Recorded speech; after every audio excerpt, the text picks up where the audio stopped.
Alright, class, we're going to discuss today organizational development. And my name is Latanya Galladay, and I'll be giving the lecture today.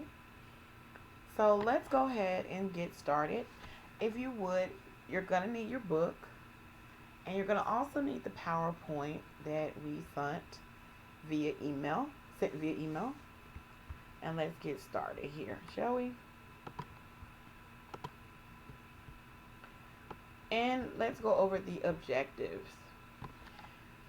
We're going to define organizational development, history of organizational development, theories of change, model of change, types of planned change, and also look at related information pertaining to the subject. Now, before we begin, I have a question. Does anybody maybe have a general idea of what they think organization development is? What do you think it is? Okay. Okay. Anyone else? Awesome. Now let's look at the definition of what it says here. Organization development is focused at transporting about strategic conversion to increase an organization's effectiveness and capability to change itself.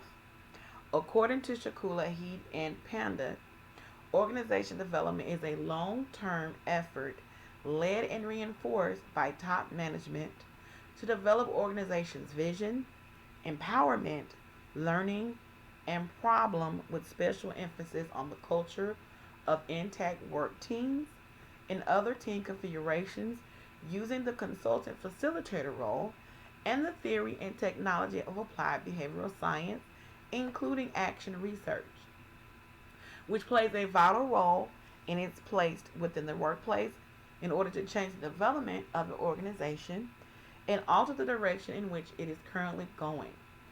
Organizational development can be defined as an action science where knowledge is developed by the context of applying it and learning from the consequences. When an organization is planning change, all people or members within the organization must be a part of the change. Now, in layman terms, can anyone tell me in a very simple sentence what they think organization development is? How is it defined? In a very layman way, just very simple. Exactly. It is basically change. Planning change in an organization is basically taking the company and implementing a plan, organizing it, and taking it into a new direction. That's basically what it is. Very simple. Great. Let's go to the next slide. The history of organizational development.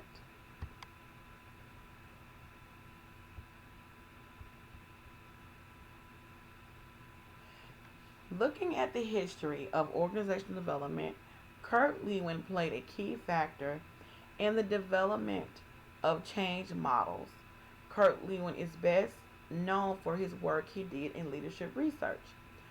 Lewin's classic study on leadership, which has been described as the most widely cited study in the history of leadership, and the study diverged in significant ways from Lewin's own philosophy about the practice of good research and the formulation of good theory. Lewin developed the first model of change, and we're going to take a look at that. Now, if you look on your paper there, you'll see the model, the original model of change, the first model of change. It starts with a square that says unfreeze, a circle that says change, and then another square that says refreeze. Under unfreeze, it says decrease strength of old values, attitudes, behaviors, disconforming data.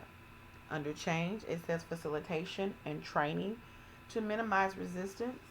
And under refreeze, it says institutionalize and stabilize, reinforce the change through new norms and operating procedures.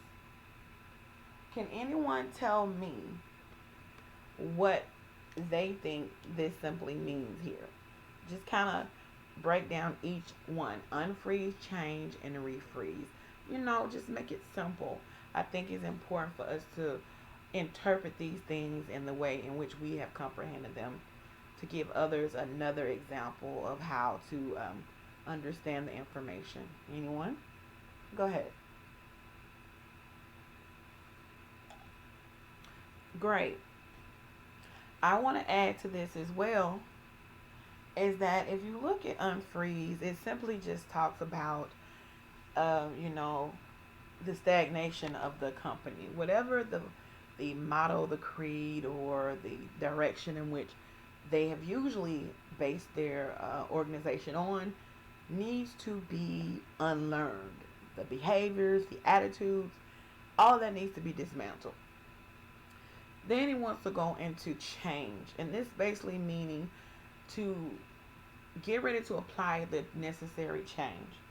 So after they've decided what they're going to change, this part of the stage is basically training the company and the people involved, and trying to minimize resistance within the company as much as possible. And there's a key factor in that I'm going to touch on later in the lecture. And then lastly, we look at refreeze. Refreeze is just kind of like in reinforcing the new change.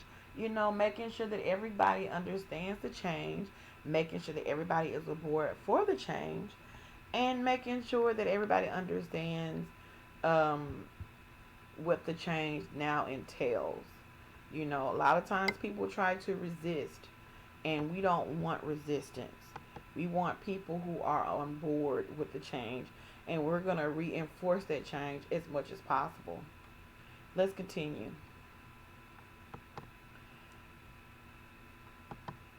Theories of change.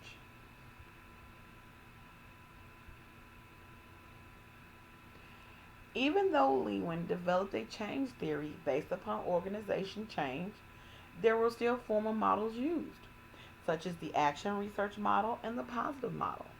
Origins of planned change have been in focus in regards to how the change is being achieved within an organization. And we're going to take a look at these two models, okay, in comparison to Lewin's. And I hope I'm pronouncing his name correctly. Let's take a look. So turn with me on your PowerPoint there on your handout. The first one is action research model. Anybody want to read this for me? Oh, no problem. I'll go ahead and read it. Action research model is a change model that is centered around reoccurring process in which the initial research and reference to the organization and guide them to a subsequent action or result due to change. According to Cumming and Worley, the role of the organization development consultant is to work with the members to facilitate learning. An action and research model will continue to dominate theory basis for planned change. Now let's take a look at this model. Me being a vivid researcher, I can see some things that stand out for me immediately. Anyone else see this? I'll tell you what. Tell me what words you guys see that stand out. Planning, okay. Acting, observing, and reflecting. Now, what's interesting is in between each one of these, there is a particular set of words. Between planning and acting, you have identifying, informing, organizing. Between acting and observing, you have trialing, collecting, questioning. And then between observing and reflecting, you have analyzing, reporting, and sharing. And then between reflecting and planning, you have evaluating, implementing, and revisiting. So what I find extremely interesting is that each one of these piggyback off of the other, but there's particular tasks that must be done to make it to the next stage. Let's continue.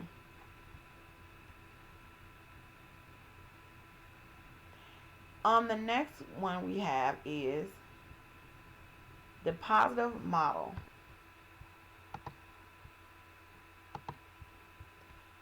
The positive model was considered the third model and was considered to was considered to be the model that was separate in regards to comparison from Lewin's model of change. Now, out of the three, this would be the one that they would consider to be the furthest away from the original model of change in reference to it being similar.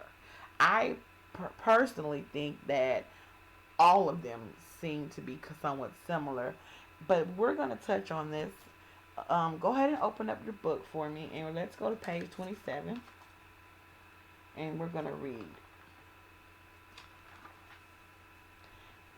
And it states, the bottom of the paragraph at the bottom of the page under the positive model, those models are primarily deficit based. They focus on the organization's problems and how they can be solved so it functions better. Now, let's look at the positive model. The positive model focuses on what the organization is doing right. It helps members understand their organization when it's working at its best and builds off of those capabilities to achieve even better results. This positive approach to change is consistent with growing movement in the social sciences called the Positive Organizational Scholarship, which focuses on positive dynamics in organizations and gives the rise to extraordinary outcomes. Considerable research on expectation effects also supports this model of planned change. It shows that people tend to act in ways that make their expectations occur. Thus, positive expectations about the organization can create an anticipation that energizes and directs behavior toward making those beliefs happen. Just to kind of touch on this a little bit, this would be an environment, I think, where you have a great deal of good things going on, but they need to move up with the times. Sometimes these companies have good things going on, they just need to become up to date, to change their demographic and their marketing and target a different audience.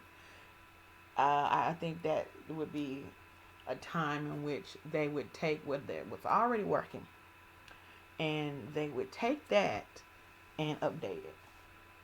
Basically, that's what I think. Anybody have any other input you want to give? Awesome. I agree. Let's take a look at all three. Go ahead and turn to the next page. And you can also find this chart here on page 25. So let's go to page 25. All right. So what we're going to do is we're just going to take a look at all three. And starting with Lewin's change model, we have unfreezing, movement, refreezing. If we look at the action research model, we have problem identification, consultation with a behavioral science expert, continuing that on to data gathering and preliminary diagnosis, feedback to key client or group, joint diagnosis of problem, joint action of problem, action, data gathering after the action. And then if we look at the positive model, we see initiate the inquiry, inquire into best practices. I'm actually looking at the screen instead of the book, so it's small. Discover themes, envision preferred future, design, deliver ways to create the future. I kind of think that these models are very similar because change is ultimately the center objective in all of these, and all of these require some type of mapping out. For example, refreezing and movement.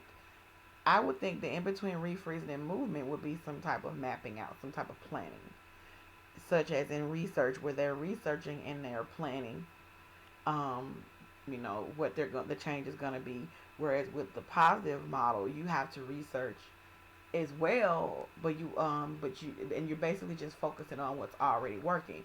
So, for example, the positive model is simply going to take all the good things that's already going right with the company and basically focusing on those things, whereas the action research model focuses on what researchers and other consultants have came in and discovered to be the need within the company, and whereas the Lewin's change model is very generic. It doesn't really go into further details as the other two. Let's continue.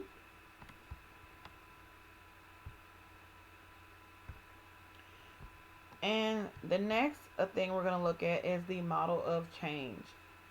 The general model of planned change is a model that often is the basis of other models of change.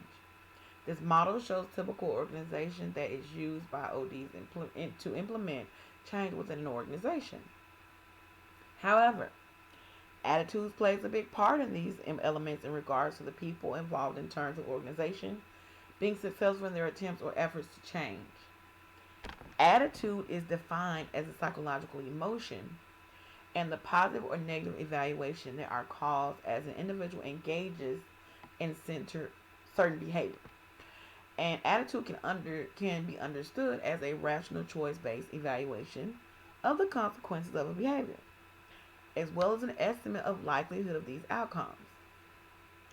So basically, we're talking about attitude and where it plays in the model of change. And this is what I was talking about when I said that I would touch on a factor that I think plays a great deal in this. Does anybody want to kind of tell me why they think I added attitude as a factor in reference to the model of change? Okay. Exactly. Attitude is the glue. It is the glue that holds all of this together, I think. I think that it deals with the people, the persons involved, the individuals. When you look at this in a perspective of the individuals and how they're so very much important to the change within this organization, the number one factor is the attitudes toward these changes. And let's look at the model. If you go to page 30, you're going to see the same model. So if you can't see it really good on your paper, let's take a look at the model. It says entering and contracting, diagnosing, planning and implementing, evaluation, and institutionalizing. Now, each one of these requires a certain attitude by the people. It's not going to work if the attitude is not right, meaning that the people do not receive these changes. The hardest thing for people to do is to change. It's easier said than done. Let's read a little bit about the model of change here. Let's go to page 29.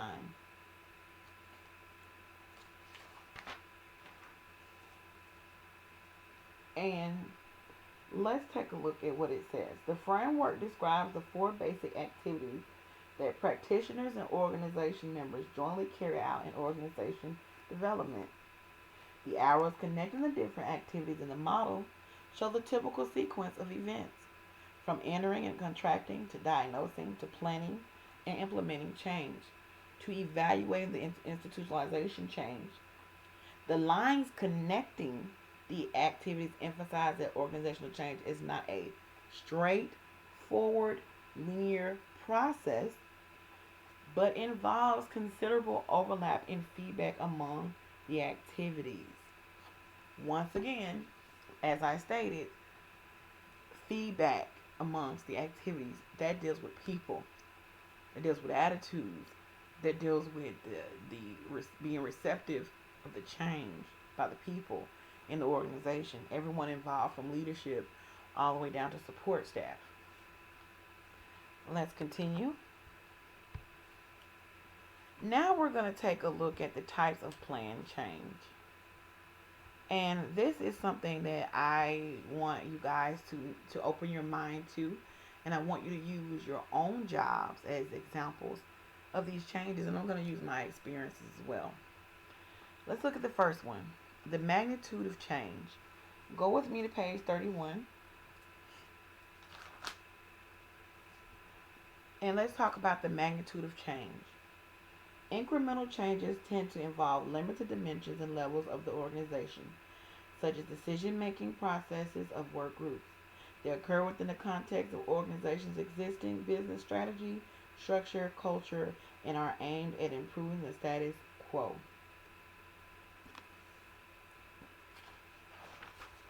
All right. Go over to page 35. It is important to emphasize the fundamental change may or may not be developmental in nature.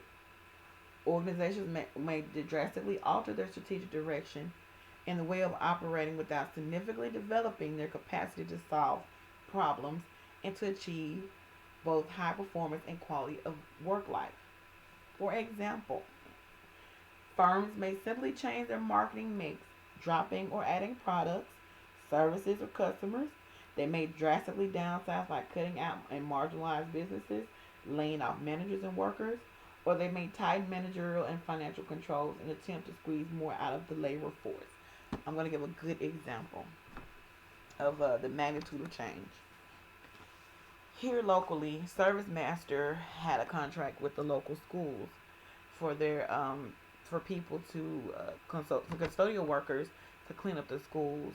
The gyms, the auditorium. This all the schools, high school, elementary schools, junior highs, and there's a great number of schools here. And they basically started off paying them about $7.50 an hour, which is not a lot considering the type of work they're doing, and it's a very strenuous job.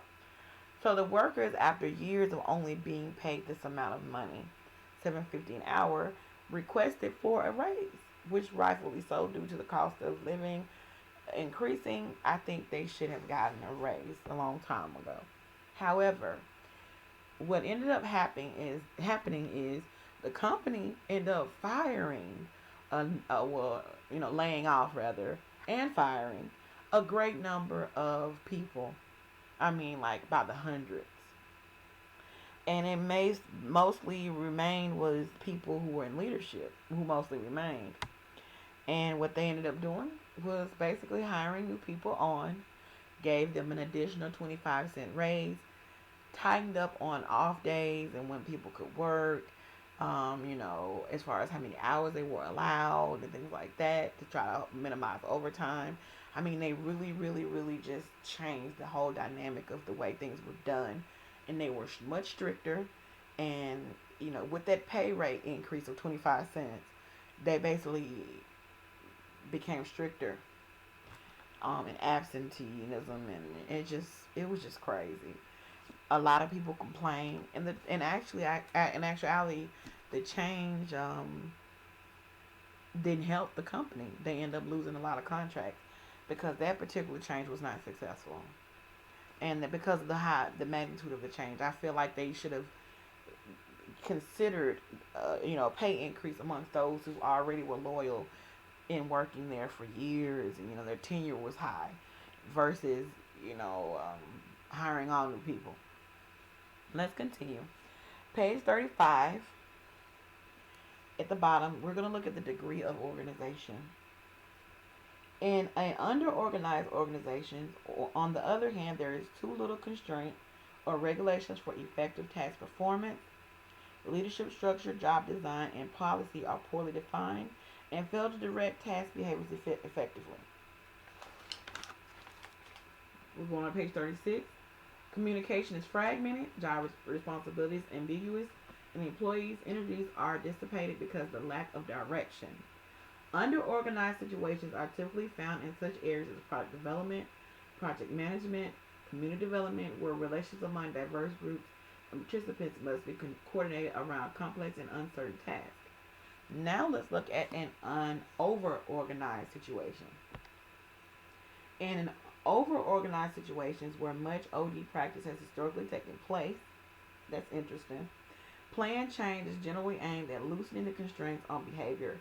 Changes in leadership, job design, structure, and other features are designed to liberate suppressed energies, to increase the flow of relevant information between employees and managers, and promote effective conflict resolution.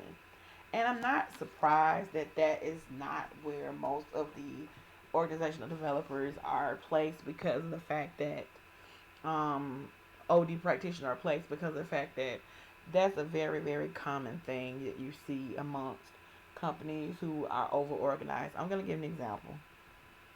During undergrad, I've did a lot of work at home jobs as far as customer service agent and technical support. I've also worked in a hospital doing patient service clerk, but majority of my work is customer service in nature. And I worked in brick and mortar call centers, and I worked from home. I worked for AT&T for about a year, and I did not like working for them. I mean, I would feel sick every time I would go to work. They were very much strict. They micromanaged. It was just the morale was low. I mean, we felt like we were on a slave ship. It was just awful. It was awful. It just was not good. The morale was extremely low. It just was not good. And they had a lot of high turnover rate because a lot of people would leave. And the pay was really good, and they were, the training was excellent and everything was up to speed. They had a gym, they had all these amenities, but they were so over organized and so strict. Uh, People just did not enjoy their job. And then let's look at a company in comparison. I work for Apple and I work for Intuit. Now, in Apple, they would be considered to be sometimes under organized. And I say this. Of course, Steve Jobs was very unorthodox in his approach to a lot of things, and that company climate or ideology kind of seeps down all through the company. Great company, awesome company to work for.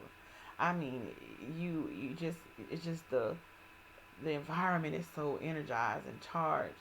However, there are times where customers will complain a lot because you would have agents who drop the ball because they're so leisure.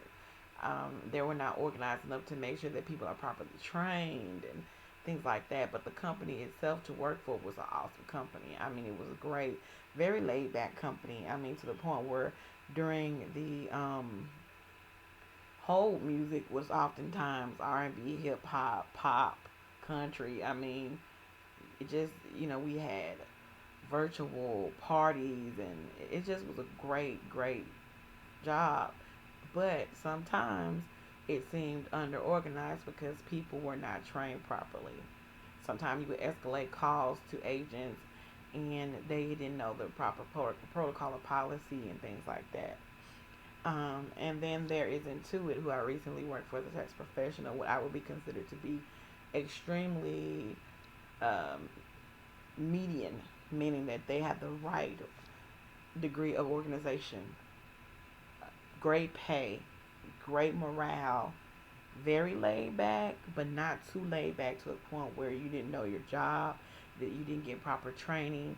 Um, Award system and reward system was awesome. You felt recognized and appreciated for your work. It's just a pleasure to work for, and it was voted on the list of some of the top companies to work for, along with Google and others.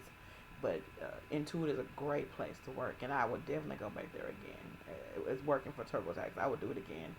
Very great place. For example, you get rewards, like they will let you shop while you work. Like if you won a certain amount of money for your stats or for being recognized, say you won $100 in cash. They had all these stores that you could shop, like TJ Maxx, Gap, and Journeys, and oh my goodness, Apple store and Google store play, and it just, I mean, TJ Friday. They just had so many different um, companies that you could purchase from, and they will let you shop while you work, and it just made you feel good. They send you things like mugs in the mail and coffee, and they always would send little gifts to you just to make you feel good about working for the company. It was a great company. Let's continue. Page 40. We're going to talk about domestic or international. Me being an army rat and living overseas knows how important it is to have a certain level of cultural sensitivity when you are working on a job. So let's look at this. It says the cultural values that guide OD practice in the United States, for example, include a tolerance of ambiguity, equality amongst people, individuality, achievement motives, and an OD process that encourages openness among individuals, high levels of participation, and actions that promote increased effectiveness is viewed favorable. Now let's look at it on an international level. When OD is applied outside of North America or Europe, and sometimes even within these settings, The action research process must be adapted to fit the cultural context. For example, the diagnostic phase, which is aimed at understanding the current drivers of the organization effectiveness, can be modified in a variety of ways. Diagnosis can involve many organization members or include any senior executives, be directed from the top, conducted by an outside consultant, or performed by internal consultants, or involve face to face interviews or organizational documents. When you talk about international and domestic, you have to look at the culture and you have to look at the way we do things in the United States, whereas the way people do things overseas in various countries, such as your China, Japan, Europe, you have to make sure that you are understanding that their culture is different, meaning that the way they receive information and take things in is different. So you have to be sensitive to that. For example, we had a lot of people in Intuit who worked for the Quicken account, who came from Philippines, and the way they spoke and the way they approached training was very much different, than how we were in the United States. With the United States trainer, I had a Filipino trainer, and I had someone from the United States, and both of them were very, very different in how they conducted their class, and that just speaks volumes to the cultural differences. And so you have to make sure that whenever you are in Rome, you do as Romans do. Let's continue.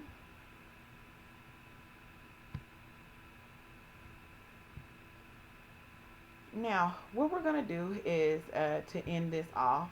And before I do this, does anyone have any questions or wants to elaborate on any of the information, wants more understanding of the information? I think it's pretty easy in content. I think the best way to approach this particular subject is to use your own job experiences, to your own things that the things that have happened to you, and in different companies we all have experienced layoffs and things that change on your job. So I think the best way to approach this subject is to use that to relate to the information. I have two videos here. The first one is called the Organization Development Animation, and it's really, really cool. And you're going to enjoy it. It's very short. And then the second one is going to be piggybacking to the change modules we went over. And it's an animation too. I like cartoons, so I chose animation. Once we're done watching these, and it takes probably about 5 minutes, if you have any questions, we're going to discuss. And after that, you all are dismissed.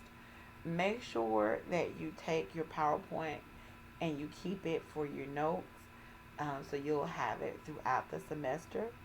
Any questions before I go ahead and start the videos? Awesome. I appreciate you guys' attention, and I hope I wasn't too boring. And I look forward to learning more with you guys, and we discussing more. Have a great day.